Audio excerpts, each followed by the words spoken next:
लाडक्या बहिणींसाठी पुन्हा सामाजिक न्याय विभागाचा 410 कोटींचा निधी वळवला। निधी लाडकी बहीण योजनेतील अनुसूचित जाती प्रवर्गातील पात्र महिला लाभार्थ्यांना देण्यासाठी वापरणार। राज ठाकरेंनी युतीबाबत नेमका प्रस्ताव मांडावा। ठाकरे बंधूंमधील मतभेद दोघांनी बसून मिटवले पाहिजेत, भास्कर जाधव यांचं वक्तव्य। ठाकरे बंधू एकत्र येण्याच्या चर्चेदरम्यान स्थानिक पातळीवर नेत्यांचं मनोमिलन। नाशिकमध्ये मनसे कार्यालयाच्या सत्यनारायण पूजेला उद्धव ठाकरेंचे पदाधिकारी। मनसेच्या राजगड कार्यालयाचं नूतनीकरण। शिवराज्याभिषेक सोहळ्यासाठी किल्ले रायगडावर शिवभक्तांची अलोट गर्दी। देशभरातून शिवभक्त मोठ्या संख्येने दाखल। किल्ले रायगडावर 352वा शिवराज्याभिषेक सोहळा रंगणार।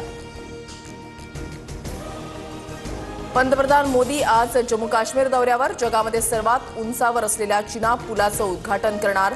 कटरा ते श्रीनगर वंदे भारत एक्सप्रेसने हिरवा झेंडा दाखवणार। अकोला जिल्हा नियोजन समितीच्या सभेमध्ये राडा। बैठकीमध्ये भाजपचे रणधीर सावरकर आणि ठाकरेंचे नितीन देशमुखांमध्ये शाब्दिक चकमक। दोन्ही पक्षाचे कार्यकर्ते आमने सामने।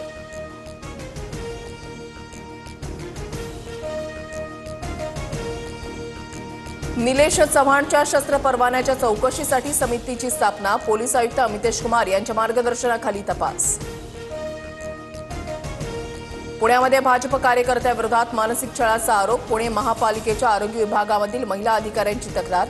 महिला अधिकाऱ्यांची थेट राज्य महिला आयोगाकडे तक्रार। आरबीआयचा पतधोरण आज जाहीर होणार। रेपो रेट दरामध्ये कपात होणार का याकडे लक्ष। सध्या 6% रेपो दर।